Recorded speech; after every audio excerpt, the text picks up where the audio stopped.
Chapter 4, Duel. The village chief had a house near the village square. Upon entering, one would be greeted by a large living room, with a kitchen off to one side. A rickety old table and several chairs occupied the center of the room.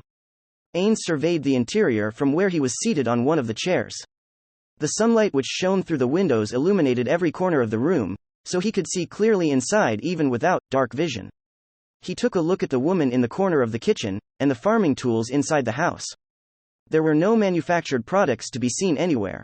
Just as Ainz thought that there would not be much in the way of technology here, Ainz realized that his thinking might be naive. Still, he was curious about what sort of science that a world with magic would develop. Ainz shifted his hand across the old table to avoid the sunlight. His metal gauntlets were not heavy, but the shabbily made table shook under its weight. The chair also creaked from Ainz sitting on it. This was a textbook definition of the word, poverty. Ainz leaned the staff on the table to keep it out of people's way. The way the staff reflected the sunlight in a brilliant display made the rundown old house appear to be some sort of fairy-tale wonderland. He recalled the surprised expressions on the villagers' faces, the way their eyes went wide and how they were lost for words. A surge of pride came over Ainz as the villagers asked about the staff which he and his guildmates had painstakingly crafted. However, his delight was immediately suppressed to normal levels, which made Ainz furrow his non-existent brows. Frankly speaking, Ainz disliked this forced calming effect. That said, it was also true that allowing his emotions to run wild would make it difficult to solve the challenges ahead of him. With that in mind, Ainz prepared himself for his upcoming task. He had to negotiate payment for rescuing the village with the chief. Of course, Ainz's real objective was to obtain information, and not money. However, directly asking for information would be strange. While it would be fine in a small village like this, once the local lords found out, they would begin making their way to him. When they discovered that he knew nothing about this world, there was a high chance that they would try to use him. Was he being too cautious about this? Ainz felt that this was like running across a busy road. A fatal accident could happen at any time. The fatal accident in this case meant encountering the mighty beings of this world. Strength and weakness were two sides of the same coin. For now, Ainz was stronger than everyone he had encountered in this village. However, that did not guarantee that he was stronger than everyone in this world. In addition, Ainz was now undead, and from the terrified reaction of the two girls, he could imagine that undead were not very well received in this world. He had to be aware that since most humans would hate him, they might well attack him. Thus, he had to tread very carefully. Sorry to keep you waiting. The chief sat opposite Ainz. His wife stood behind him. His skin was dark and covered in wrinkles. His body was very muscular, and it was obvious that those muscles had been honed through heavy labor. More than half of his hair was white. Though his crudely made cotton shirt was stained by dirt, it did not stink. The tired look on his face made Ainz think he was over 45 years old, but it was hard to tell, because he seemed to have grown older in the past half hour or so. The chief's wife was roughly the same age as her husband. She had been slim and beautiful once, but after long years of working on the farm, that beauty was nowhere to be seen. All that was left were the wrinkles that covered her face. Her shoulder-length black hair was mussed up, and she looked gloomy even under the direct sunlight. Please, help yourself. The village chief placed a crude-looking cup on the table. Albedo was not here because she was patrolling the village. Ainz raised his hand, refusing the cup of hot, steaming water. He did not feel thirsty, nor could he remove the mask. However, he felt that he should have refused earlier, given that she had gone to so much trouble for him. The trouble in question concerned the boiled water. First, there was the matter of creating sparks with a flint. Then, she had to light wood shavings, or tinder, with those sparks. Then, she had to fan the sparks into flames, and when they were big enough, she had to transfer them to the stove. Then, she had to boil the water, and by the time that was finished, a long time had passed. This was the first time Ainz had seen water boiled by a hand-started fire, rather than through the use of an electric kettle. He found it quite interesting. Back in his world, he had boiled water on a gas stove, so it was hardly as time-consuming as this. This was also a good opportunity to gather some information on the technological level of this world. With that in mind, Ainz spoke to the chief again. I do apologize, especially since you went to all this trouble to prepare water for me. You are too kind. There is no need to apologize. The fact that Ainz lowered his head to them, however slightly, filled the village chief and his wife with dread. They could not imagine the Death Knight summoner bowing his head to anyone. However, it was hardly strange to Ainz. It was always a good idea to have a friendly attitude when negotiating with someone else. Of course, he could simply have used charm person to make them talk, followed by high-tier memory alteration spells, much like he had done with the sisters. However, that was a last resort, because it took far too much MP. Ainz recalled the feeling of spending MP. It felt like a strange fatigue, like he had lost something. Just altering the tens of seconds of their memories, until he had put on his mask and his gauntlets, had taken a considerable amount of MP. Then, let us cut to the chase and begin the negotiations. Yes. But before that, thank you very much. The chief bowed to Ainz, his head so low that it nearly touched the table. After that, his wife bowed as well. Without your help, we would all be dead by now. You have our deepest thanks. Ainz was quite surprised to receive such unreserved gratitude. When he looked back in his past life, he had never been thanked like this before. No, the sisters he rescued earlier had acted that way too. Well, he had never saved someone else's life before, so it was only to be expected. That was a relic from his time as a human being, as Suzuki Satoru. Although he was somewhat embarrassed by this earnest appreciation, he certainly did not dislike it. Please, raise your heads. Like I said earlier, I did not help you for free. We know that, but still, we wish to thank you for rescuing us and many of the other villagers. Then, paying me more will be good enough. Come, let us discuss it. You must have many things to do, village chief Dono. Nothing could be more important than spending time with our savior, but I understand. The chief slowly raised his head, and Ainz racked his non-existent brains. His goal here was to obtain information through conversation, rather than through magic. What a pain. He still remembered the tricks he had used as an office worker. How effective would they be here? Hopefully, at least half of them would be useful. After steeling himself against the possibility of failure, Ainz asked, let us get to the point. How much can you pay me? We would not dare deceive our savior. I do not know how many silver and copper pieces we can gather if we do not collect them from everyone, but I believe we can muster up at least 3,000 copper pieces. I have no idea what that means, Ainz thought. Asking them directly was a mistake. I should have tried a different approach. Besides, I was a lousy worker to begin with, and my job skills were pretty bad. It sounded like a large amount, but without knowing the value of money, he could not tell if it was an appropriate sum or not. He had to avoid accepting too high or too low a sum, lest he reveal his ignorance. No, he should have been relieved that they did not offer him 4 heads of cattle, or something. Just as he was about to sink into depression, his mental state immediately settled down. Ainz silently praised his undead body, and then he realized one more thing. First, copper and silver pieces were the basic units of currency in this village. Second, there should be other forms of currency which were more or less valuable, but he was not confident that he could draw this information out of them. He needed to learn the monetary value of these copper pieces. Without that knowledge, things would be troublesome in the future. However, not knowing the value of money was quite suspicious, and he wanted to keep a low profile while he learned more about this world. That was why he was thinking as hard as he could to avoid making a bigger mistake. These small coins are hard to carry in large amounts. I'd like something in a bigger denomination, if you can manage it. Our sincerest apologies. If we could pay in gold pieces, we would. However, the fact is that our village does not use gold pieces.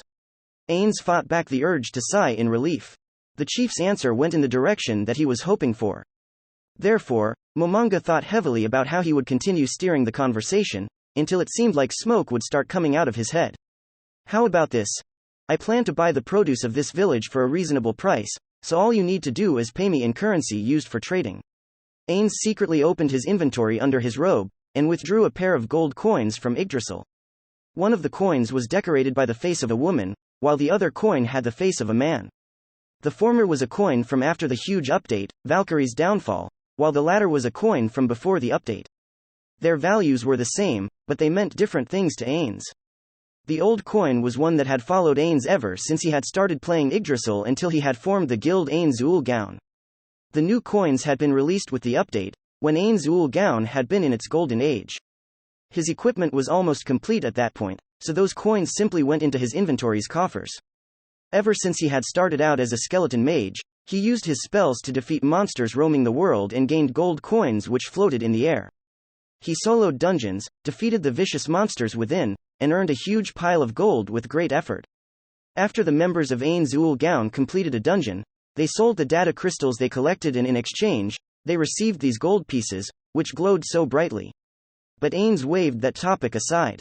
He put the old coin away, and held up the new coin. If I used this gold piece to buy something, what could I get for it? He placed the gold coin on the table. As one, the village chief and his wife stared, their eyes wide. This is currency used in a land far, far away. Can it be used here? I should think so, please wait a little. Relief came over Ainz as he heard that the coin could be used. Then, he watched as the chief left his seat, went to his room, and came back with something he had once seen during his history lessons. That object was called a balance scale. After that, it was his wife's turn. She took the gold coin and put it next to a circular object, as though she were comparing their sizes. After she was satisfied, she placed the gold coin on one pan of the balance, and on the other pan went a counterweight. He seemed to recall that this sort of thing was called a standardized mass. As Ainz went through his memories, he compared them to the wife's actions and tried to figure out what she was trying to do. The first part should have been comparing his coin to the gold pieces of this country, and next she was trying to confirm its gold content. It would seem the gold coin was heavier, and the standardized mass rose up. The chief's wife put another mass on it, and both sides balanced out. It seems to be about twice as heavy as a regular gold piece. Perhaps if we could scratch the surface. Oh oi, you're being rude. Please accept my sincerest apologies on behalf of my wife, for saying such foolish things. No wonder. She must have thought it was gold-plated. Ainz was not completely unoffended, but he was not angry. It's fine, although, if you scratch it and find that it's pure gold, you'll take it, no?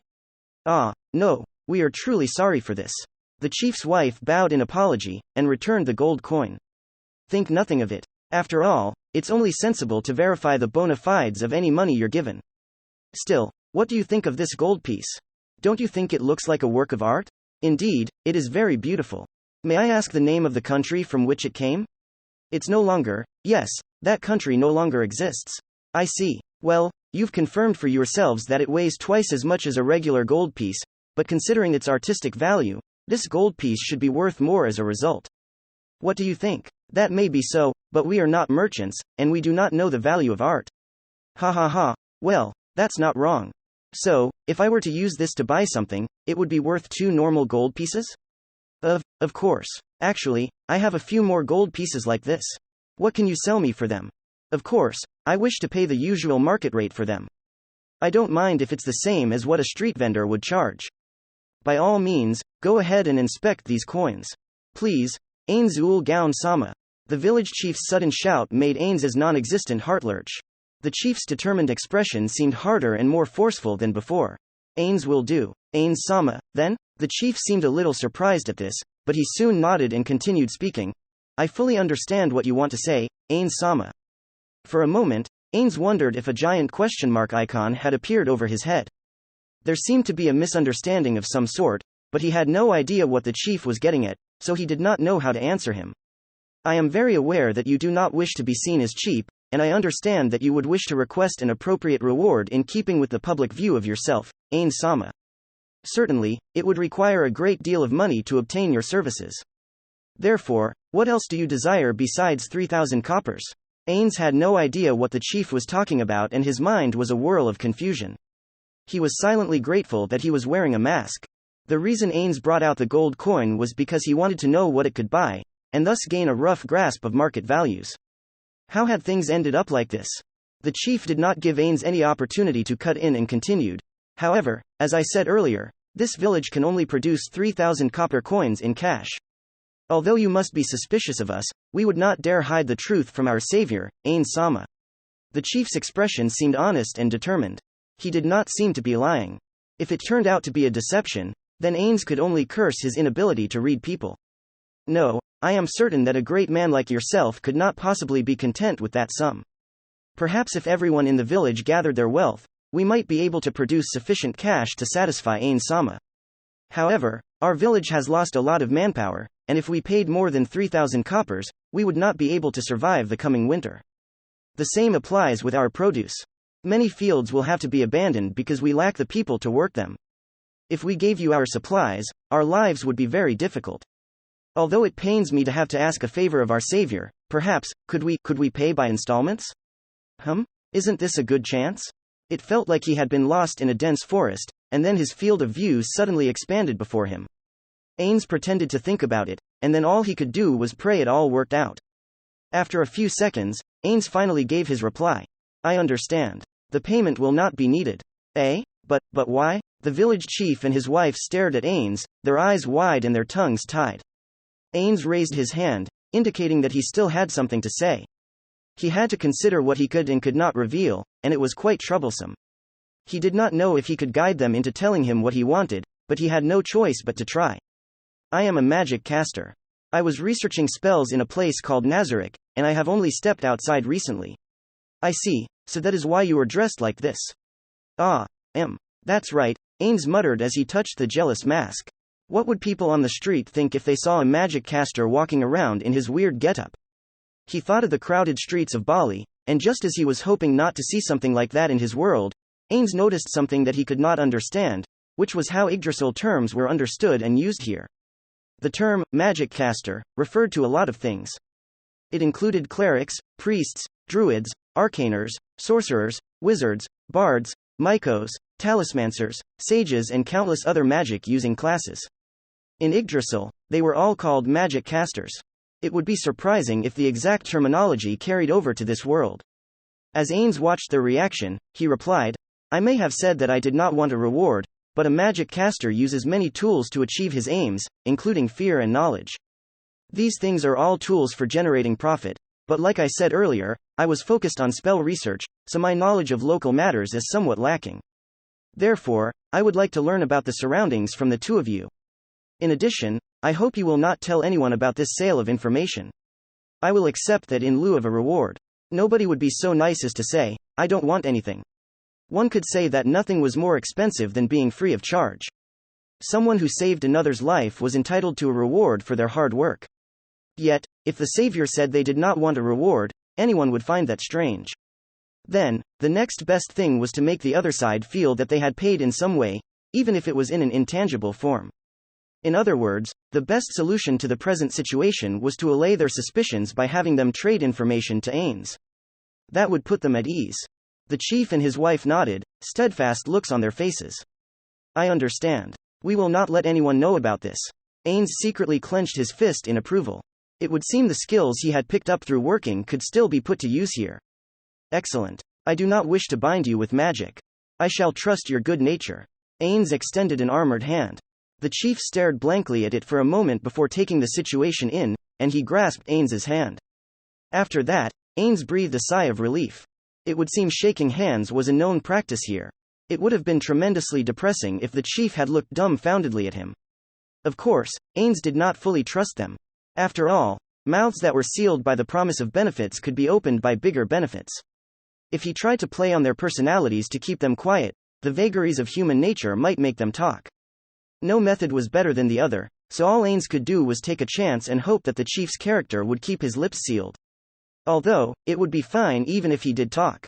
That betrayal would simply be more leverage Ainz could use in future dealings with the village. That said, Ainz's instincts told him that they would not betray him. After seeing the earnest gratitude of the chief and his wife, he believed that they would be loyal.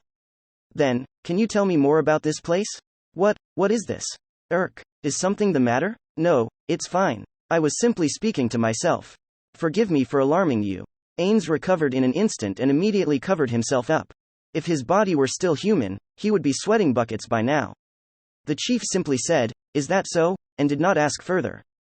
Perhaps the chief had already equated magic casters with weirdos. Then again, that was better for Ainz. Shall I prepare a drink for you? Oh, no, I'm not thirsty. Please, don't trouble yourself. His wife was no longer in the room, but outside, there were many things she had to help with. Only Ainz and the chief were in the house now. Ainz first asked about the neighboring countries, and the chief responded with many names that he had never heard before. Although Ainz was prepared for this, he could not help but be surprised after hearing them. At first, Ainz had thought that this world would be designed according to the fundamental principles of Yggdrasil. After all, he could use Yggdrasil's magic here, and there were many connections with Yggdrasil too. Yet, none of the names he heard were related to Yggdrasil. The nearby countries were the Re-Estais Kingdom, the Baharuth Empire, and the Slain Theocracy. These names did not appear in the context of Yggdrasil, which was inspired by Norse mythology. Ainz felt like the world was spinning and his body was wobbling. Ainz gripped the table edge with a gauntleted hand to maintain his balance. Although he had expected this world to be an alien one, he could not help but be surprised by it. The impact was greater than he had expected. This was the first time he had felt so shaken ever since he had become undead. Ainz tried his best to remain calm, and reconsidered what he had heard about those neighboring kingdoms and the local geography. Firstly, there was the Re-Estais Kingdom and the Baharuth Empire. These countries were on different sides of a mountain range, and to the south of those mountains was a sprawling forest, and at the edge of that forest was this village, under the Re-Estais Kingdom, and the fortress city of Irantel. Relations between the kingdom and the empire were bad, and they would fight a battle in the wilderness near Irantel almost every year. To the south was the slain theocracy. The best way to describe the orientation of these countries was to draw a circle, and then divide it up with an inverted T. It seemed confusing, but it was much easier to describe things that way. To the left was the Re-Estais Kingdom, to the right was the Baharuth Empire, and below them was the slain theocracy. There were other countries, but the chief only knew of these three. The chief was not sure where exactly this village was placed between the three of them. In other words, how foolish of me. The knights from just now were wearing armor emblazoned with the insignia of the Baharuth Empire, so the chief believed that they were from the Baharuth Empire. But this area also bordered the slain theocracy, so they might have been knights from that country in disguise. Releasing them all was a mistake. He should have kept one for questioning, but it was too late for that now. If this was the work of the slain theocracy, then he should probably do something on the empire's side. On the kingdom's side, he should have accumulated enough goodwill with them for rescuing their village, so things should be fine for now. Ainz sank into thought. Was he the only one who had come to this world? Impossible. There was a very high chance other players had come here too. Perhaps Hiro-San was here as well. He needed to think about what would happen if he encountered other players. If other players had come to this world, they would probably gather together, given the nature of Japanese people. When the time came, he had to do almost anything to blend in. He could give in to anything as long as it did not involve Ainz Ooal Gown. The problem was what would happen if the other side considered him an obstacle. The possibility was slight, but it could not be discounted. Ainz Ooal Gown was a guild that had always role-played as villains through Peking, and thus they were a much-hated guild. He could not be sure that he had shed that negative image. For all he knew, the other players might want to take revenge on him out of a sense of justice and righteous anger. In order to avoid others declaring a vendetta on him, he had to refrain from doing anything that antagonized the surrounding people. For instance, massacring the local populace, especially innocent civilians, might enrage those players who had not yet lost their humanity. Of course, it would be a different matter if there was a reason which would satisfy them, such as killing the knights who were trying to sack this village. In any event, it would be better if future actions were taken for a high-sounding reason. That also meant he might have to do things he did not like, but that could not be helped. If the people he met bore hatred toward Ainz Ooal Gown, then combat would be unavoidable. To that end, he had to draw up a plan and countermeasures if that situation took place. Given the current strength of the great underground tomb of Nazarick's defenses, they could easily overwhelm about 30 level 100 players. In addition, they could use world-class items in their defense, so it was a nigh impregnable fortress. They would probably be able to repel invaders like they had in the past. However, it was easy to see how dire the situation could be without reinforcements. In addition, the trump card of Ainz Ooal Gown, their world-class items, would drain Ainz's levels every time he unleashed their full power. If they were attacked in succession, the time might come when the world-class items would become unusable. Ainz was very clear that wargaming a scenario like this in his head was prone to bias and tunnel vision.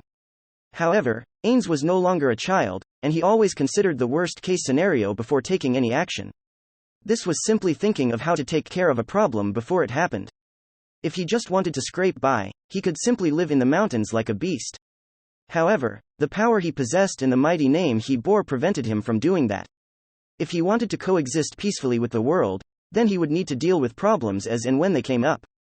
As such, combat and the expansion of fighting power would become a very important topic in future. He had to gather information about this world, as well as news about other players. That should do. What happened? No, it's nothing. I simply spaced out because things were not as I expected. Right, can you tell me about something else now? Yes, I understand. The village chief started talking about monsters next.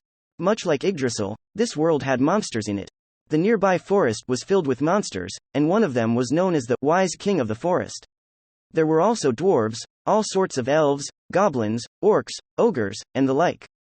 Apparently some of the demi-humans had even built their own nation. There were people called adventurers who drove off these monsters, and they counted many magic casters among their number. Apparently, these adventurers had guilds of their own in all the big cities. Apart from that, he also learned about the nearby fortress city of Rantel. According to the chief, Rantel was the biggest city in the area, although he did not know exactly how large its population was. That seemed to be the best place to gather information.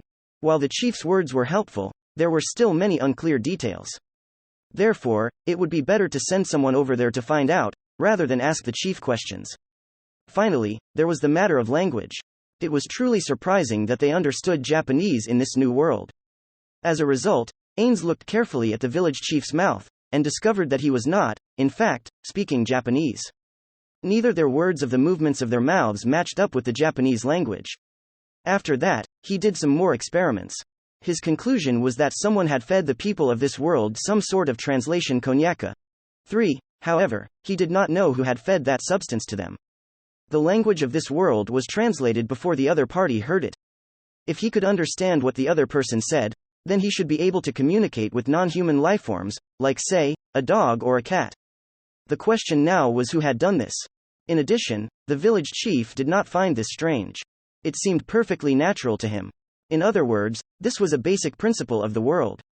Then again, when one thought about it calmly, this was a magical world, which might run on completely different precepts than the world in which Ainz had been born. It would seem that the basic knowledge and facts he had learned in his previous life were no longer applicable here. This was a grave problem. If he was ignorant about this world, there was a chance he might make a fatal mistake. Ignorance was synonymous with disaster, in this case. Right now, Ainz lacked information about his surroundings. He had to solve this problem quickly, but he had no idea where to begin. Could it be that he had to kidnap someone and make him talk about what he knew? That was not a very workable option. That being the case, there was only one alternative left to him. It would seem I will need to live in a city for a while. He had to observe and imitate many things in order to learn about the world. He also needed to understand the magic of this world, and many other things about it. As he thought about this, he heard footsteps from outside the flimsy wooden door. There was a large delay between the sounds of the footsteps, which meant that whoever it was, they were not advancing quickly. Those were the steady, plodding sounds of a grown man's footsteps. A knocking came from the door just as Ainz turned to it. The chief could not help but look at Ainz's face. He dared not act of his own accord because he was still explaining things to his savior, as payment for saving him and everyone else in the village. Please, by all means. I was intending to take a break myself. I won't mind if you step outside. I'm very sorry about this, the chief said as he nodded in apology. He headed to the door, and when he opened it, a villager appeared. He looked first to the chief, then to Ainz, and said, "Chief, I'm sorry to interrupt you when you're talking to our guests, but they're ready for the burial." Oh, the chief looked to Ainz, his eyes begging for his approval. "It's fine. There's no need to worry about me. Thank you. Then, tell the others that I will be there soon." The burial ceremony was held in a nearby communal graveyard. It was surrounded by a broken-down fence, and within were several circular stone slabs inscribed with people's names. The village chief recited the verses to ease the spirits of the dead, and the words from his mouth appealed to a god that Ainz had never heard of in Yggdrasil. It was a prayer that the spirits of the dead would find peace. It appeared that there were not enough hands to bury all the bodies at once, so they chose to bury some of them first. To Ainz, burying the dead on the day they died was too hasty, but perhaps this was a normal practice for the faiths in this world. He spotted the sisters he saved among the other villagers, Enri and Nemu Emma. Their parents' bodies were among those that would be buried today. As he watched the villagers from close by, he idly stroked a 30-centimeter-long wand under his robe. The wand was made of ivory and capped with gold. There were runes over the grip and it radiated an aura of holiness. It was a wand of resurrection. It was a magic item which could return the dead to life. Of course, Ainz did not possess just one of these wands. He had enough to resurrect all the dead in the village, with room to spare. According to the village chief, this world's magic did not have the power to raise the dead. That being the case, if he used the wand of resurrection, he would create a miracle in this village. However, after the prayer finished, as the burial ceremony neared its end, Ainz returned the wand to his inventory. He could have brought them back to life, but he chose not to. This was not because he felt that the souls of the dead were the domain of the gods, or some other religious reason. It was simply because he felt that there were no benefits in doing so. It was not hard to tell which would be more threatening, a magic caster that could take lives, or a magic caster which could return them. In addition, the chances of the villagers keeping the secret would be very low, even if he ordered them not to talk about the resurrections. The power to conquer death was something that everyone craved. If things were different, he might have used that power to recall people to life. However, he did not have enough information on the local conditions, so it would be unwise to do so now. They should be content with the fact that the village was saved, Ainz muttered as he looked at the Death Knight that was standing behind him. The Death Knight was another mystery. In Yggdrasil, all summoned monsters would vanish after a certain time unless special methods were used in their summoning. He had not used any such methods to summon the Death Knight, and its summoning time was long past, but it remained here. Although he had many hypotheses for this phenomenon, he still did not know enough to come to an answer. As Ainz was thinking about this, a pair of figures turned up beside him. One was albedo, and the other was roughly humanoid, but resembled a spider dressed in a ninja uniform. Its 8 legs were tipped with sharp blades. An 8-edge assassin? Albedo, this is. Ainz looked around, but it seemed like none of the villagers were paying attention here. Albedo was one thing, but bringing a monster here would make them the center of attraction, even if the burial was going on. Just then, Ainz remembered that 8-edge assassins were monsters that could go invisible. I brought him over because he wanted to pay his respects to you, Ainz-sama. Oh, how refreshed my soul is whenever I see Ainz-sa, enough of that. Are you part of the support troops? Yes. There are 400 vassals beside myself who stand ready to assault the village at any time. Assault? How had it ended up like this? As Ainz pondered that problem, he began muttering to himself, Sebas had no talent for passing messages. There's no need for an assault, the problem's already been taken care of. Who's your commander? That would be Aura-sama and Mare-sama. Demiurge-sama and Shaltiers-ama remain in Nazarick on alert, while Kokaitis-sama is supervising Nazarick's perimeter security. I see. Well, too many cooks spoil the broth. Everyone but Aura and Mare are to fall back. How many of you 8-edge assassins are there? There are 15 of us in total. Then you can stay with Aura and Mare. After watching the 8-edge assassin nod in acknowledgement, Ainz turned his eyes back to the burial. They were about to fill in the graves, and the 2 girls were crying non-stop. In order not to interrupt the burial, Ainz strolled leisurely toward one of the roads leading to the village. Behind him were Albedo and the Death Knight. Though his information gathering had been interrupted by the funeral, Ainz had still managed to learn much about the region and the ways of this world. By the time he left the village chief's home, the sun was going down. It would seem his little hero act, to pay forward the kindness his old friend showed him, had taken more time than expected. Still, the time spent here had not been wasted. In particular, the more he learned about this world, the more he realized he did not know. It was enough that he was aware of his ignorance. As Ainz watched the magnificent sunset, he thought about what he had to do. It was dangerous to move around in this world when he did not understand anything about it. Ideally, he should finish gathering information and then begin acting in this world under a false identity. Although, after saving this village, hiding his identity was impossible. Even if the knights were exterminated, their parent country would unearth the truth. Much like in the previous world where forensic science was well developed, this new world might have its own ways of finding out the truth, and they might be very efficient in doing so. Also, even if they made no investigation, as long as the villagers survived, someone would eventually follow the trail back to Ainz. To prevent a leak, he could take them all into the great underground tomb of Nazarick. However, the country that these villagers belonged to would not take that lying down, and they might even treat it as a kidnapping. Therefore, he had stated his name, and let the knights flee. There were 2 reasons for that. The first reason was that news about Ainz would get around as long as he did not hole up in Nazarick. Therefore, it would be better if he controlled how the information got out. The second was because he wanted to spread the word that Ainz Ooal Gown saved a village and slew the knights. In particular, he wanted to let any players from Yggdrasil hear about it. Ainz planned to take up residence in either the kingdom, the empire, or the theocracy. If there were other players in these countries, there should be some trace of them. In contrast, if Ainz used Nazarick's personnel to gather this information, it would not only be troublesome, but very risky. For instance, given Albedo's personality, giving her the wrong kind of orders would end up making him unnecessary enemies. Therefore, from an information gathering point of view, joining one of the countries was a very good idea. It would also be good to have one of them as backing in order to ensure the autonomy of Nazarick. After all, he could not take these countries lightly while he was not aware of their power.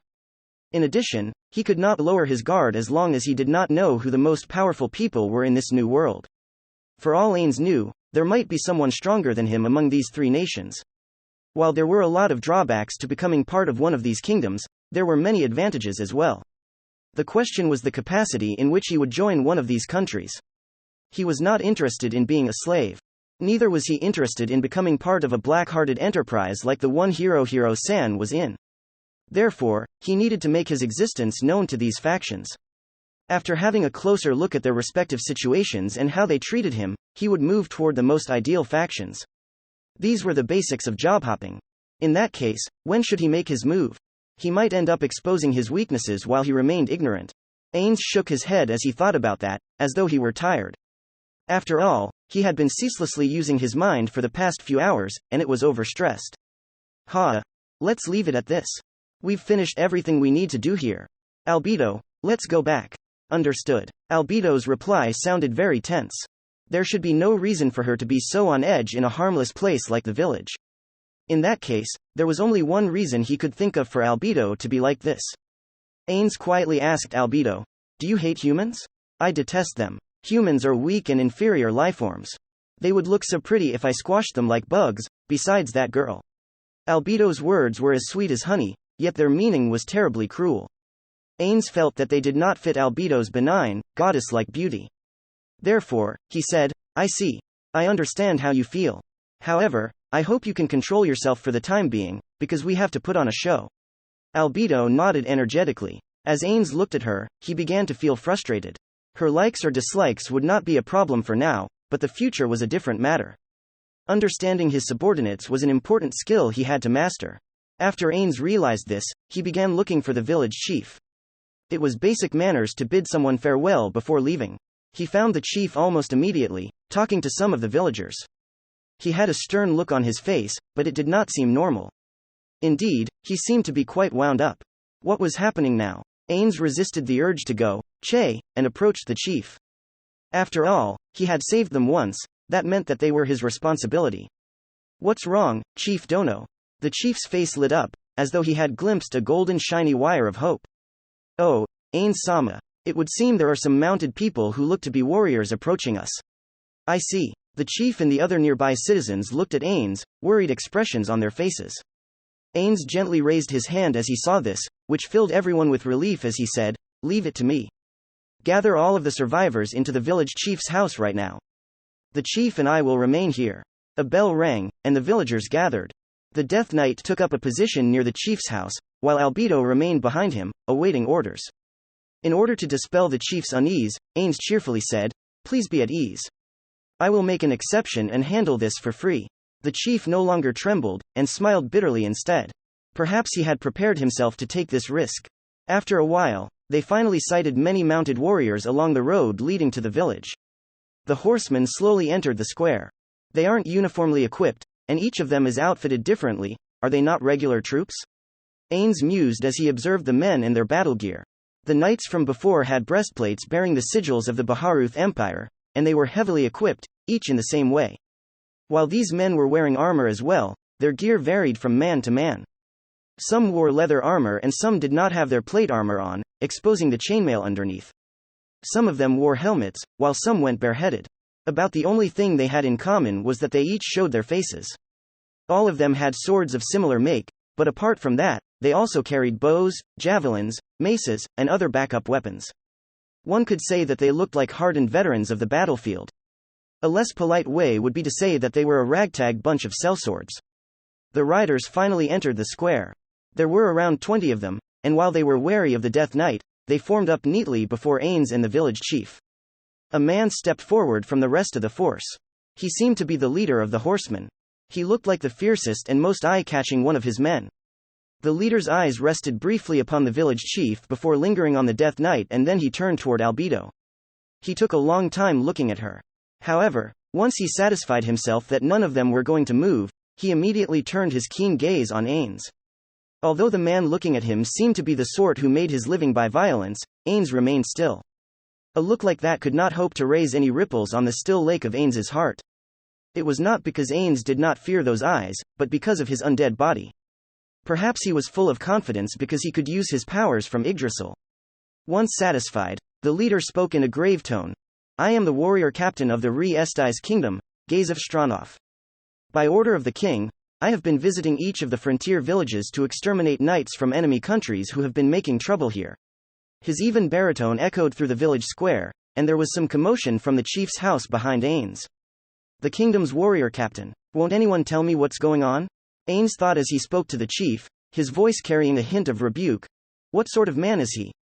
According to the traders, he was a man who claimed the championship of the martial arts tournament held before the king, and now he leads the elite warriors who are loyal to the king. Is the man before us truly so amazing? I do not know. All I heard were stories. Ainz looked closely, and he saw that each of the horsemen had the same emblems on their chests, which resembled what the chief had said about the kingdom's emblems. That said, he did not have enough reliable information to be sure. Gazef looked at the chief and said, You must be the chief of this village. Can you tell me who is the person beside you? Ainz interrupted the chief, who was about to answer, before nodding to Gazef and introducing himself. There is no need for that. Pleased to meet you, warrior captain Dono of the kingdom. My name is Ainz Ooal Gown, and I am a magic caster. This village was attacked by knights, and so I stepped in to rescue them. Gazef immediately dismounted, his armor clattering loudly as he did. He bowed deeply once he was on the ground. Thank you for saving this village. I have no words that can adequately praise your kindness. The air seemed to tremble. The warrior captain was a man from a privileged class of society. It was quite shocking that such a man would bow and scrape before a nobody like Ainz, in this world where people were so clearly divided amongst each other. From what he had heard, the concept of human rights was almost non-existent in this country, no, in this world. A few years ago, the kingdom still sanctioned the slave trade. One could tell Gazef's character from the way he was ready to dismount and bow to Ainz despite their difference in status. This man is definitely the kingdom's warrior captain, Ainz concluded. Please, do not stand on ceremony. In truth, I did this for payment, so no thanks are needed. Oh, a payment. Does this mean that you are an adventurer? That is close enough to the truth. Oh, I see. You must be an extraordinary adventurer, then. Although, forgive my ignorance, but I have not heard your mighty name before, Gown Dono. I was traveling, you see, and I just happened to pass by. I am nobody famous. You are listening to Overlord on light novel Aloud. Traveling, you say. Though I regret having to waste the time of such a great adventurer, would you tell me about the blackguards who attacked this village? It would be my pleasure, warrior captain Dono. Most of the knights who have attacked this village are already dead, so they will not be able to make trouble for the time being. Shall I go on? Already dead. Gown Dono, did you strike them down? After listening to the way Gazef spoke, Ainz realized that this world's form of address was Western style, and not Japanese style. In other words, it went in the order of name, then surname, and not surname, then name. At last, he had solved the mystery of why the chief looked so baffled when he had asked the chief to call him Ainz. It was only expected that he would look like that when asked to address someone in such an unfamiliar way. After realizing his mistake, Ainz covered it up with his salaryman's thick skin and replied, Well, that is not entirely accurate. Gazef picked up on the hint in Ainz's tone, and turned his eyes toward the Death Knight. He must have smelled the faded scent of gore and death that came from it. I have a couple of questions. May I know who that is? He is a servant that I have created. Gazef murmured in approval, and then looked Ainz up and down with a keen gaze. Then, how about that mask? I wear it for reasons known only to a magic caster. May I remove that mask? Sadly, I must refuse, Ainz said as he gestured to the Death Knight. It would not be good if I lost control of him. A look of shock flashed across the face of the chief and gasps came from the villagers hiding within the chief's house. Perhaps he had sensed the change in the air and seen the look on the chief's face, but Gazef nodded deeply and said, I see. Then, we'd best not take it off. Thank you. Then, before that, I have a request you might not like to hear. This village was recently attacked by knights of the Empire, and if you gentlemen brought your weapons in, it might trigger unpleasant memories in the villagers. May I ask you to place your weapons in a corner of the village square, to put the people at ease? It is as you say, Gown Dono. However, this sword was given to me by the king. I cannot set it down without his express permission. Ainz-sama, we will be fine. Is that so, Chief Sama? Then, please forgive my unreasonable request, Warrior Captain Dono. No, I see the logic in your thinking, Gown Dono. If this sword had not been personally awarded to me by the king, I would gladly lay it aside. Then, could we sit down and discuss the details? Also, the sky is growing dark, and we would like to rest in this village for the night. I understand. Then, let us return to my home together. In the middle of the chief's reply, one of the horsemen ran into the square. He was panting heavily, and had an urgent report. In a high-pitched voice, the horseman said, Warrior Captain. We've sighted a lot of people around the village. They've surrounded the village and they're closing in. Everyone, take heed, a calm voice spoke into everyone's ears. The prey has entered the cage. The speaker was a man. He had no distinguishing features, and he would not stand out in a crowd. However, there was no emotion in his seemingly man-made black sclerae or the scar on his face. Offer up your faith to the gods. Everyone began their silent prayers, a shortened version of their usual praise to their gods. They had to spend time in prayer even when operating in another country. This was not complacency on their part, but a symbol of their faith in their gods. These men who offered everything to the slain theocracy and the gods they revered were far more devout than the average citizen of the theocracy. This was why they could perform cruel acts without the slightest bit of hesitation, and why they felt no guilt for doing so. After their prayers, the eyes of every man present were as hard and cold as glass. Begin. With that one single word, they neatly encircled the village in a way that would appear to onlookers as the product of long, hard training. These men were a black ops group from the slain theocracy. Though their reputation spread far and wide, little was known about their members. They belonged to one of the 6 scriptures who answered directly to the high priests of the slain theocracy. They were the Sunlight Scripture, whose mission was to exterminate demi-human settlements. However, there were very few of these men, who were the most involved of the 6 scriptures in combat. There were only around 100 of them in total. This was because the recruitment standards for the Sunlight Scripture were very strict. Entry required the ability to cast 3rd-tier divine magic, which was also the highest tier of magic that ordinary magic casters could reach. In addition, prospective recruits had to be in excellent physical condition, and they had to possess a strong will and deep faith. In other words, they were the elite among other elite combatants. The man quietly sighed as he watched his men disperse. Once they scattered to take their positions, it would be very hard to be sure of their movements. However, he was not worried about their skillful encirclement of the village. The Sunlight Scripture's commander, Nigan Grid Luin, only felt the peace of mind that came with knowing that success was at hand. The Sunlight Scripture was not used to long-term clandestine operations in the field. As a result, they had missed 4 chances to finish the mission in the past. They were exceedingly careful every time they closed in on Gazif and his men of the kingdom, in order to avoid being spotted. If they missed this chance as well, these days of tracking and pursuing would drag on and on. Next time, I'd like to ask the other teams for help, and leave some of the work to them. Someone answered Nigan's gripes. That's right, we've always been specialized in extermination, after all. The speaker was one of the men who had stayed behind to protect Nigan. I mean, this is a strange mission. Usually, we would have backup from the Windflower Scripture for something as important as this. Indeed, I don't know why they only deployed us this time round. Still, this will be good experience for us. We can take this as training in infiltrating enemy territory. For all we know, that was what the people on top intended. Nigan said that, but he was very clear that another mission of this nature would be very unlikely. The orders he had been given were to assassinate the greatest warrior of the kingdom, the man famed in the surrounding countries for his matchless might, Gazif Stronov. This was not the sort of task which would usually be assigned to the Sunlight Scripture. Instead, it would have been the province of the theocracy's most powerful special operations unit, the Black Scripture, whose members wielded the power of heroes. However, it was not possible this time round. The reason was top secret, so he could not tell his subordinates, but Nigan knew the truth. The Black Scripture was protecting the holy relic, downfall of castle and country, in preparation against the resurrection of the catastrophe Dragon Lord, while the Windflower Scripture was busy chasing the traitor who had made off with a relic of the Miko princesses. Neither of them had the free time to help them. Nigan unconsciously felt the scar on his cheek. He remembered the only time in the past where he had forced to flee with his tail between his legs. The face of that girl with the jet-black demonic sword rose in his mind. Magic could have easily healed the wound without leaving a mark, but he had purposely left the scar to engrave the lesson of that humiliating defeat into his heart. That damnable Blue Rose. The members of Blue Rose were citizens of the kingdom, just like Gazef. Their priestess was the one who most drew his ire. Besides the fact that she was an infidel who worshipped another god, she had stopped Nigan while he was planning to attack demi-humans, and even believed that she was on the side of justice in doing so. Humanity is weak, and it uses any and all means to defend itself. Anyone who doesn't know that is an utter and complete fool. One of the subordinates seemed to have sensed the anger smoldering in Nigan's glassy black eyes, and interjected, But the kingdom is foolish too. Nigan did not answer, although he agreed with those words. Gazef was very strong, so in order to weaken him, they had to deprive him of his panoply. The kingdom was divided into the noble and the royal factions.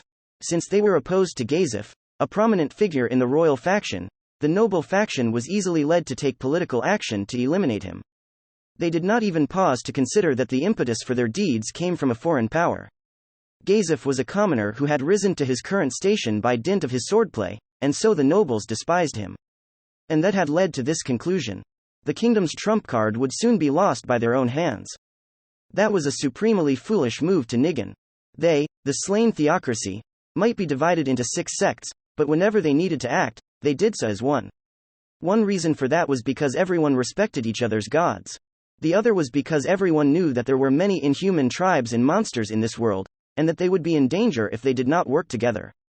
Which is why everyone should walk the path of the righteous teachings together. Humanity should not fight amongst itself, but work hand in hand to bring about a better and brighter future. Gazef would be the sacrifice for that.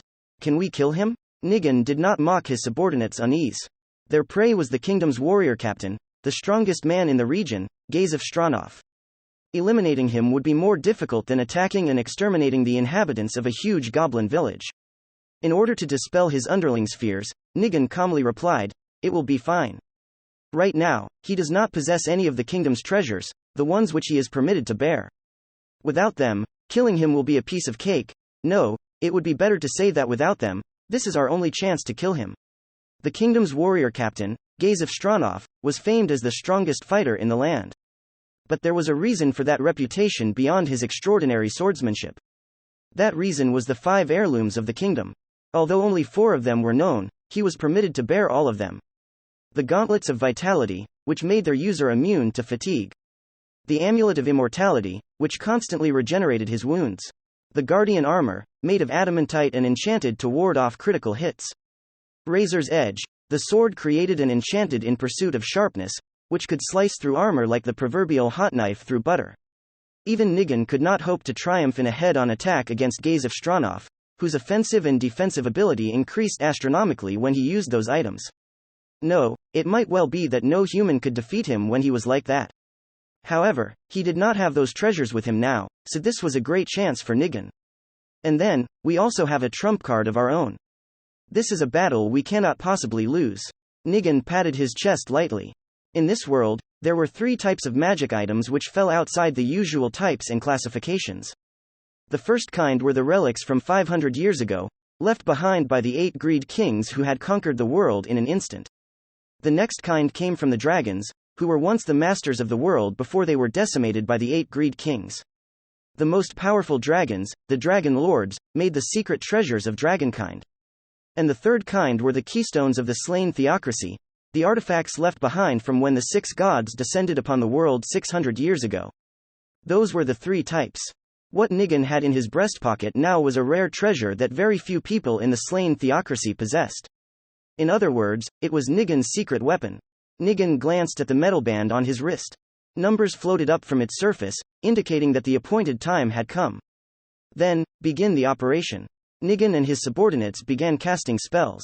They summoned the highest-ranking angels their magic would permit. I see, so there were people out there.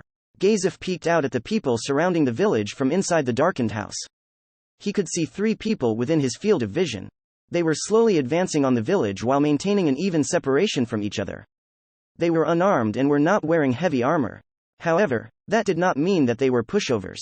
Many magic casters disliked such equipment and preferred lighter gear. This suggested that they were magic casters. However, it was the winged monsters floating beside them which confirmed their vocations. Angels. Angels were monsters summoned from another world, and many people, particularly the citizens of the slain theocracy, believed them to be messengers of the gods. However, the priests of the kingdom ruled that these so-called angels were merely summoned monsters. While these religious disputes were part of the reason why the countries were set against each other, Gazef felt that their status as divine messengers was secondary to their strength as monsters. To Gazef, angels and demons, their similarly ranked counterparts, were stronger than many other monsters summoned using magic of a similar tier. Most of them had special abilities and some could even use magic. They were troublesome foes, in his reckoning. Of course, that depended on the individual angel.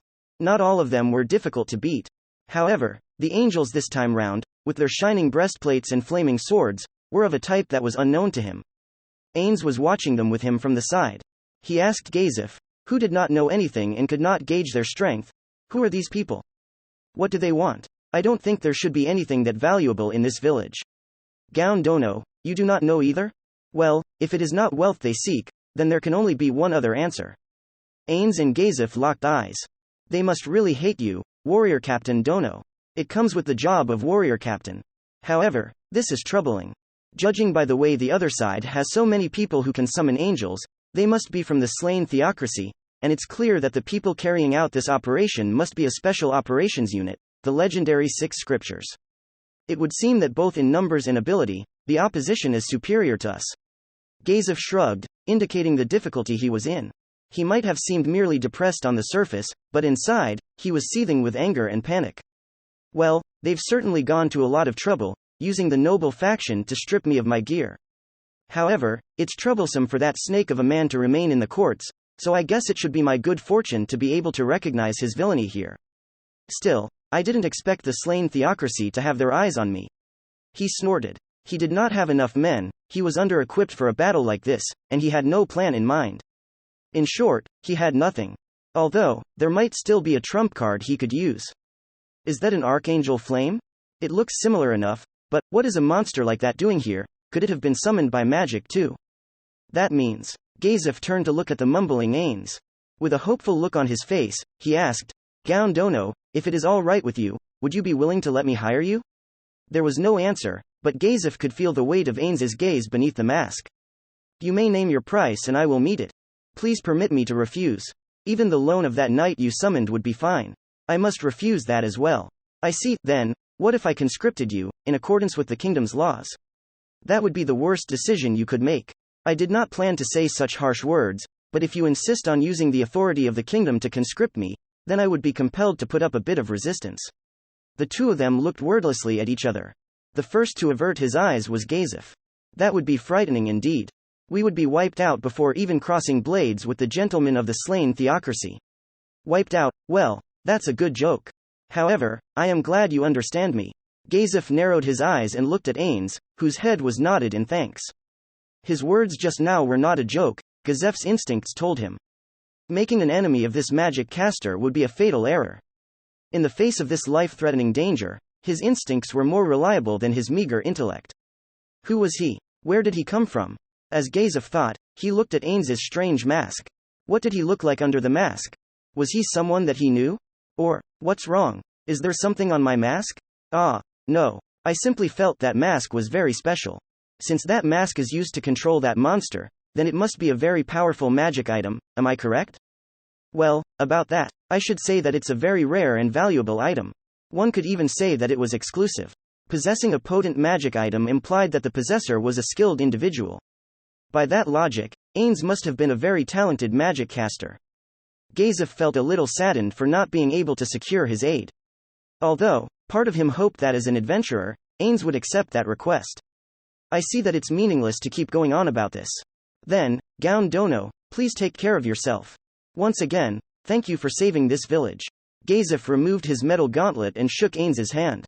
Originally, Ainz was thinking of removing his own jarngraper to return the courtesy, but in the end, he did not do so.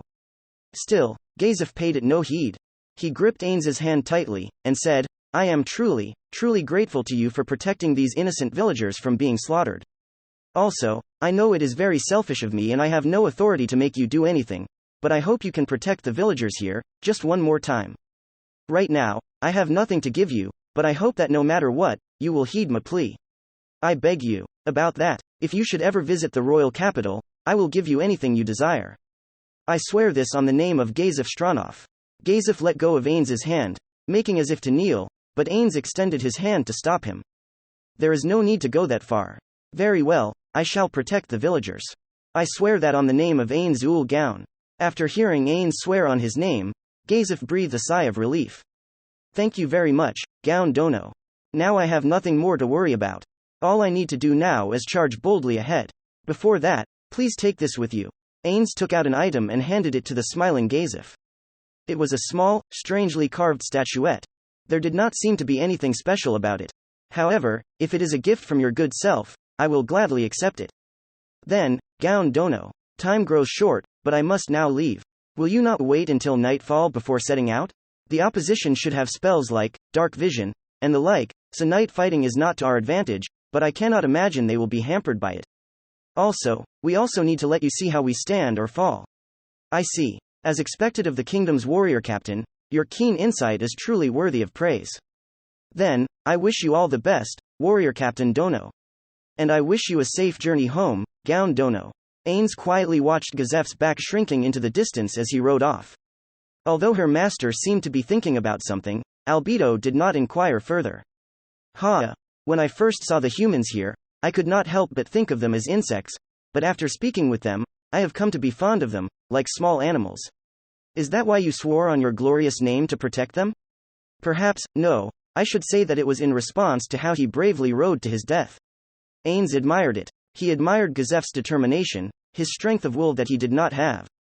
Albedo, order the servants to search out the ambushers around us and knock them out once they are found. I will do so at once. Ainz-sama, the village chief and the others are here.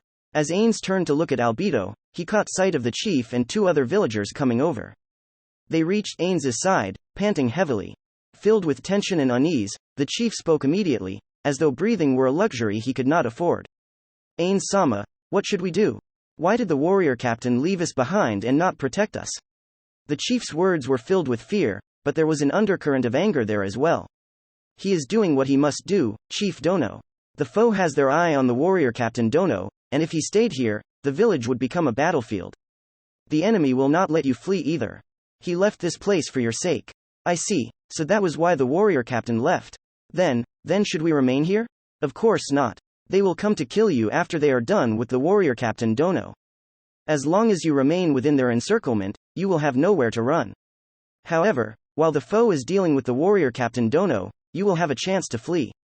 You should take it. So that was why the warrior captain rode out in force with his men. He planned to use himself as bait and lure the enemy away with a head-on attack. The chief hung his head in shame as he heard about the warrior captain's slim chances. The man was riding to his death just to give them a chance to flee. He cursed his inability to understand the man's sacrifice, and how he mistook Gazef's courage for selfishness and maligned him for it. I can't believe I jumped to conclusions and wrongly blamed a good man. Then, Ainz-sama, what should we do now? What do you mean by that? We live near the forest, but there's no guarantee that we won't be attacked by monsters. We were just lucky and thought that this place was safe, so we gave no thought to self-defense, and in the end, not only did we lose our friends and loved ones, but even became a burden. Now it was not just the chief, but the villagers behind him who had looks of regret on their faces. That could not be helped either. Your attackers were professional soldiers. If you had tried to resist, you might have all been dead before I got here. Ainz was trying to comfort the villagers, but none of them felt comforted at all. The fact was that no matter what pretty words he said, the loss of the villagers was an undeniable tragedy. All they could hope for was for time to heal their wounds. Village Chief Dono, there is no more time.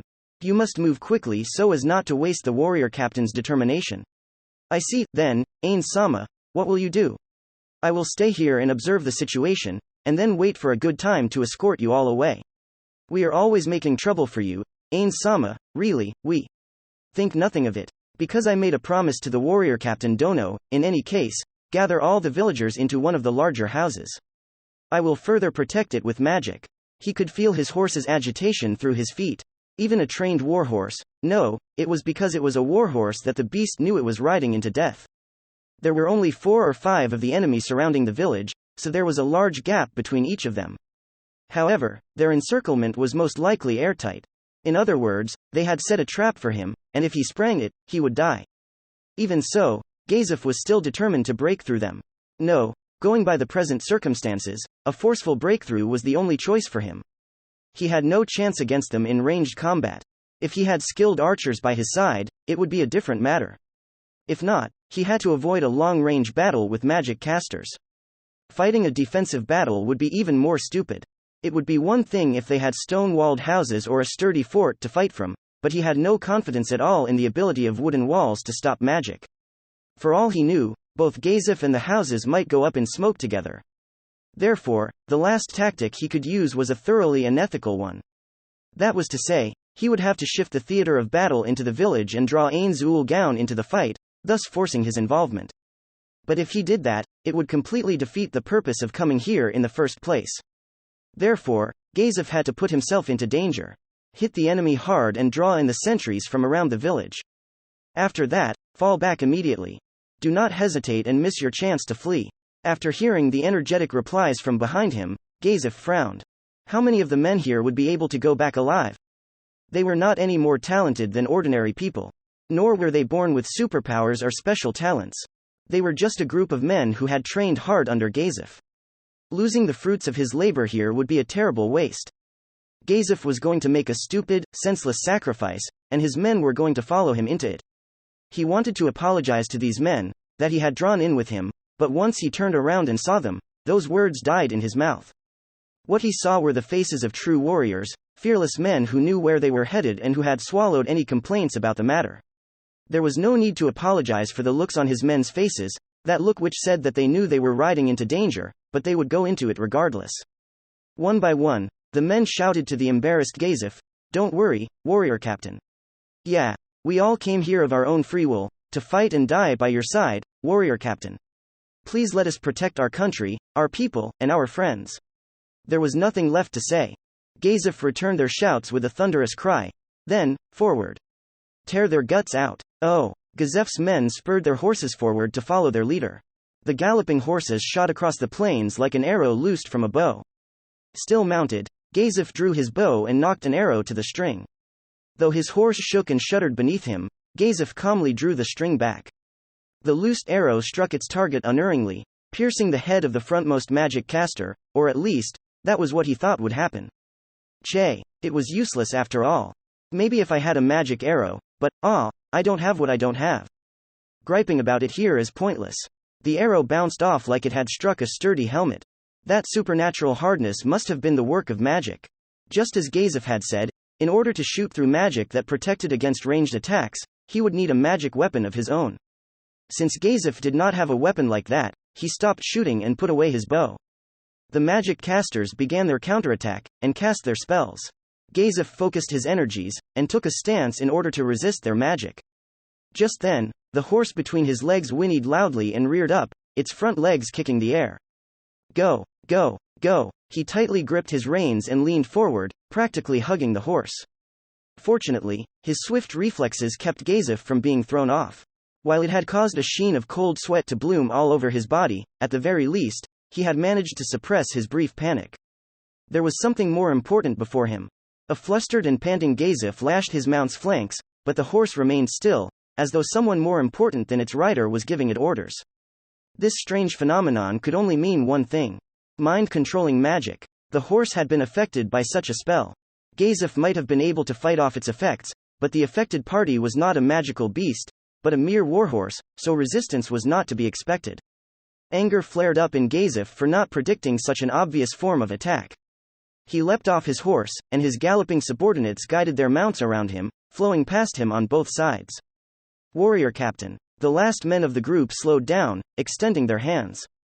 They wanted to help Gazef onto their horse, but the angel looking down upon them from the heavens swooped down faster. Gazef drew his sword and swung at the angel. The steel blade became a swift flash of light. The stroke of the kingdom's strongest man was enough to cleave a man's body in two. But the angel was not a man, and although it had taken a grave wound to its torso, it was not slain yet. The blood spraying into the air was the mana that composed the angel. It vanished like smoke. No need for that. Turn around and charge them. After Gazef gave his orders, he turned a keen glare at the angel which had escaped with its life. It had been badly hurt, but it was still trying to find holes in Gazef's defenses. So that's how it is. A strange feeling ran up his arms when his blade found its mark. Gazef knew what it was. These monsters had a skill that would greatly reduce any damage done to them unless the attacking weapon was made of a special material. It was thanks to this ability that the angel could take a blow from Gazef without falling. If that was the case, Gazef focused his energies within himself and activated the martial art, Focus Battle Aura, and his blade glowed with a crimson light. The angel took this opportunity to cut in with a sword of red flame. However, too slow. In the eyes of the kingdom's strongest warrior, Gazef Stronov, the angel's movements were truly too slow. Gazef's sword moved. This blow was far more powerful than the one before it, and Gazef's sword sheared neatly through the angel's body. Its body destroyed, the angel seemed to melt in midair, its glittering wings flapping a few times before vanishing as though it had been nothing more than an illusion. If Gazef had not been in such dire straits, he might well have applauded the light show. However, he did not have the time for that at the moment. Gazef looked around, saw the enemies advancing on him in an endless tide, and smiled. More angels flashed into existence around them as well. Gazef was well aware that they were not ordinary reinforcements. So, anything goes with magic, huh? Damn. As he cursed the magic casters who could easily do what warriors could not, Gazef calmly took stock of the enemies surrounding him, and confirmed that this was everyone who was surrounding the village. That would mean that the encirclement of the village was lifted. Then, Gaon Dono, the rest is up to you.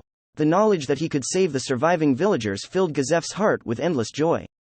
He smiled at the enemy's carelessness. And then, the sound of hoofbeats filtered into Gazef's ears. It was the sound of Gazef's subordinates, charging back into the battle. I told you to scatter once the blockade went down, truly, you're a bunch of fools, and truly, I'm proud of you.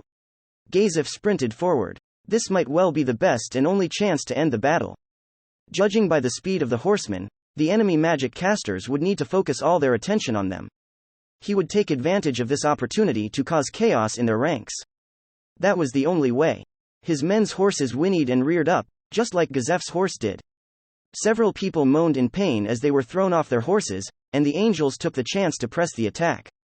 Although his subordinates were on par with the angels in terms of fighting power, the latter had special abilities which the former did not possess, and Gazef's men were soon plunged into dire straits. As he had expected, more than half of his men were fighting desperately for their lives. The spells of the magic casters only made things that much worse for them. His men fell to the ground, one after the other. Gazef averted his eyes, and ran forward again. His target was the enemy commander. He did not think the enemy would retreat if their commander went down, but that was the only way to save everyone. Over 30 angels put themselves in Gazef's way as he charged. He frowned as he saw the heavy defenses ahead of him. Out of my way. Gazef activated his trump card. Heat bloomed from his hands, and spread to envelop his entire body. Gazef broke the limits of his physical body and stepped into the realm of heroes. In addition, he activated several martial arts at once, one could call those a warrior's magic. Gazef glared at the 6 angels surrounding him. Sixfold slash of light. This was a martial art that struck as fast as light. In one move, he hit the 6 angels around him. All 6 of them were cut in half, dissolving into motes of light. The reinforcements from the slain theocracy gasped in surprise, while Gazef's men cheered. Although his ultimate attack made his arms cramp up, it was not enough to decrease his fighting effectiveness. Then, as though ordered to drown out the cheers, a huge wave of angels swept in, and one of them lunged at Gazef with its flaming sword. Instant counter. Gazef used his martial art just as the angel swung, and his body blurred away like mist. Halfway through its attack, the angel took a hit from Gazef. That hit reduced it to glittering dust. But Gazef's offensive did not end there. Flow acceleration, with fluid, graceful moves, he dispatched the angels one after the other.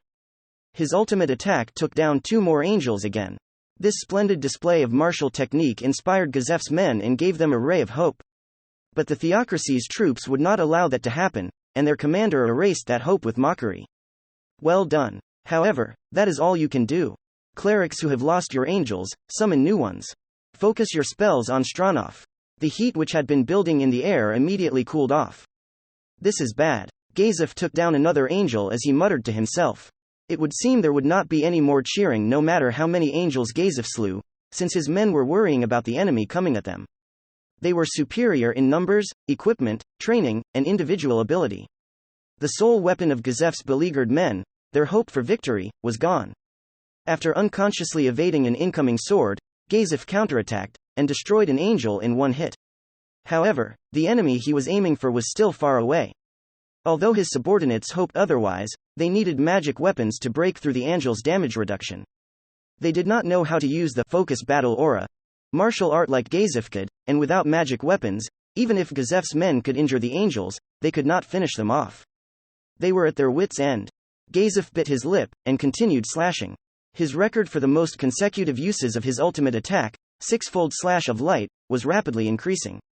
A warrior like Gazef could use 6 different kinds of martial arts at once, and combined with his hidden ultimate attack, that made 7 martial arts at once. Until now, he had been using martial arts to improve his physical attributes, fortify his mind, improve his magic resistance, temporarily render his weapon magical, as well as another technique that he used on hitting an opponent. That made 5 martial arts. The reason why he had not pushed himself to the limit and used all 7 at once was because powerful martial arts depleted one's concentration. In particular, the six-fold slash of light required 3 times the focus of his other techniques. Gazef had 2 ultimate attacks like this, but he could only use them with 4 other martial arts at the same time. He could easily defeat an angel with those techniques. But even if he struck them down, more of them were summoned anew. As long as he did not defeat their summoners, they would call up more angels to face him. While trying to run the opposition out of mana was an option, Gazef would probably tire before that. The truth was, Gazef's arms were growing heavier and heavier, and his heart was racing. Instant counter was a martial art that forcibly corrected the body's balance after making an attack, resetting it to before the blow was struck. While that meant that the practitioner could immediately attack again, the forced reset of the body would place immense strain on it. Flow acceleration was a martial art that increased the speed at which one's nerves functioned, increasing one's attack rate. However, that technique created fatigue in the brain. And then, there was the ultimate attack, the six-fold slash of light. Using them put a great burden on the body, but without them, he would have no chance at all. Bring them all on. Your angels are nothing. His fearsome shout startled the Theocracy troops, but they soon recovered and renewed the offensive on Gazef. Pay him no heed, that's just the roar of a caged beast. Don't worry, deplete his strength bit by bit. But don't get too close. That beast's claws are long and sharp. Gazef glared at the man with a scar on his face. If only he could defeat him, he could turn the battle around. The problem was the other angel near him, different from the ones with the flaming swords. And then there was the great distance between them, and the several layers of defenses in the way. They were simply too far apart. The beast is about to make a break for it. Show him the meaning of the word, impossible. The man's calm voice only served to aggravate Gazef further. Even if he stepped into the realm of heroes, Gazef could not win with his refined melee techniques alone. Still, so what? If that was the only road available to him, then he would have to charge down it with all his might. As the strength returned to his eyes, Gazef began his charge. However, the road ahead was hard, like he had expected. The angels loomed before him, one after the other, swinging their swords of scorching red flame. As he evaded and counterattacked and destroyed the angels one after the other, Gazef suddenly felt an intense pain. It felt like he had been struck hard in the belly. As he looked in the direction of the pain, he saw a group of magic casters casting a spell of some sort. Well, if you're priests, you should act like it. How about a little healing over here? As though to answer Gazef's jibe, an invisible force smashed into Gazef's body. Though the enemy used invisible attacks, Gazef was confident that he could avoid them by reading traces in the air and the looks on his opponents' faces. That might even have worked, if there were only a few of them. However, against 30 of those attacks, there was nothing he could do. Just keeping his sword in his hands was taking all his strength. The pain filled his whole body. He had no idea where it was coming from, only that it was so great it almost made him collapse. The taste of steel welled up in his throat, and Gazef spat a mouthful of fresh blood. The sticky ichor welled out of his mouth and stained his chin. Gazef's legs were shaky after that barrage of invisible blows, and now an angel was swinging its flaming sword at him. He could not avoid the blow, and it struck his armor. Fortunately, it deflected the sword, but the impact traveled through the breastplate and deep into his body. He swung wildly at the angel, but his poor balance meant that the angel easily evaded the attack. Gazef's sword trembled in his hands as he gasped for breath. The fatigue that filled his body seemed to be whispering into his ear, telling him to just lie down and rest. The hunt has entered its final stages. Do not let the beast rest, order your angels to attack consecutively. Even though Gazef desperately wanted a moment to recover, the angels surrounding him obeyed their masters and mercilessly attacked him, one after the other. He somehow evaded the attack from behind, and parried a thrust from the side. He used the strong angles of his armor to deflect an angel's charge from above. Gazef wanted to counterattack his foes, but he was greatly outnumbered. As his strength diminished, he could only take out one opponent at a time, since he lacked the stamina to use martial arts. As his subordinates fell one by one, the enemy's attacks were concentrated on him. With no way to break through the enemy's encirclement, he felt death closing in on him. His concentration faltered, and he nearly fell to one knee. He desperately tried to refocus so he could fight. The invisible impacts came again, striking the tottering Gazef. The world before him shook mightily. Not good. Gazef used all his strength to try and maintain his balance. However, something seemed wrong with his body, and the strength that should have held him up was nowhere to be found. The itch of touching the grass spread through his body, and Gazef realized that he had fallen. He struggled to rise again, but his body betrayed him. The angel's swords meant death for him. Now, finish him off, but do not send in one angel. Use them all to ensure he is dead. Yes, he was dead. His well-trained hands were shaking uncontrollably, and he could not pick up his longsword. Even so, he could not give up. His gritted teeth made creaking sounds. Gazef was not afraid of death. He had taken many lives in the past, so he was prepared to meet his end on the battlefield. Like he had told Ainz, he was hated by many people. That hatred became a sword that would one day pierce his body. But he could not accept an end like this. They had attacked several villages and murdered defenseless, innocent villagers, all to lure Gazef into a trap. He could not allow himself to die at the hands of honorless dogs like this, and he could not bear his powerlessness. "Gah, don't look down on me," he shouted with all the strength in his body. Blood dribbled out the side of his mouth as Gazef rose to his feet. A man who should have been powerless to stand now stood proudly, the mighty force of his presence forcing back the angels that surrounded him. Just getting to his feet had him panting heavily. His mind was a blur and his body felt like it had turned to mud. But he could not lie down. If he lay down, all would be lost. This little bit of pain he felt could not compare to the suffering of the dead villagers. "I am the warrior captain of the Re-Estais kingdom. I am a man who loves and defends his country. How can I lose to bastards like you who stain my country with your footsteps?" He was certain that great man would protect the villagers. Then, what he should do was defeat as many of the enemy as he could, so the people would not meet the same fate as all the others. Protecting the future people of the kingdom. That was all he wanted to do. "You will die here because all you can do is babble that nonsense, Gazef Stronov." Gazef glared at the enemy commander as his cruel mockery reached his ears. "If only you had abandoned these villagers on the border, you would not be dying here. You probably don't know, but your life is far more valuable than even 1,000 of these peasants. If you truly love your country, you should have abandoned them to die. You and I will never see eye to eye. Let's go. What can that body of yours do? Cease your pointless struggles and lie down quietly. As a final act of mercy, I will kill you without drawing out your suffering. If you think I'm helpless, then why don't you come, take my head? It should be easy, if I'm like this, right? HMPH. You're all talk. It looks like you still want to fight. Do you think you can win?" Gazef simply stared straight ahead, his hands trembling as he gripped his sword. He focused on the enemy in front of him, ignoring the angels surrounding him. What a pointless effort. Truly, you are an idiot. After we kill you, we will then massacre the villagers you saved. All you have done is bought them a fear-filled stay of execution. Gazef was smiling brightly. What's so funny? HMPH, you fool. In that village, is a man who is stronger than me. His power is unfathomable, but he could take you all out by himself. Trying to kill the villagers he protects is impossible for you. Someone stronger than the kingdom's greatest warrior? Do you think boasting like that will do you any good? You truly are an idiot. Gazef was still smiling. What kind of look would Nigan have on his face when he met that inscrutable man called Ainz Ooal Gown? Seeing that would probably be the best gift Gazef could receive before heading off to the afterlife. Angels, kill Gazef Stronov. Countless wings moved in response to that cold, cruel order.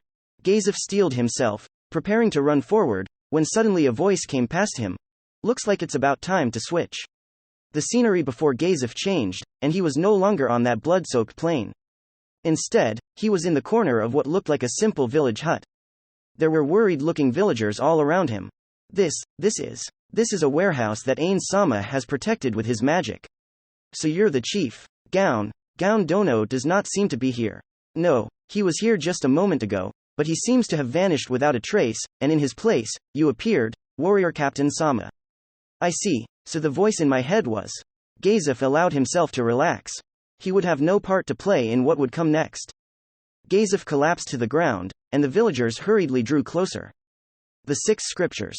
They were an enemy that even Gazef Stronov, the strongest warrior in the region, could not hope to defeat. Yet, he could not even begin to imagine that Ainz would lose. End of chapter 4.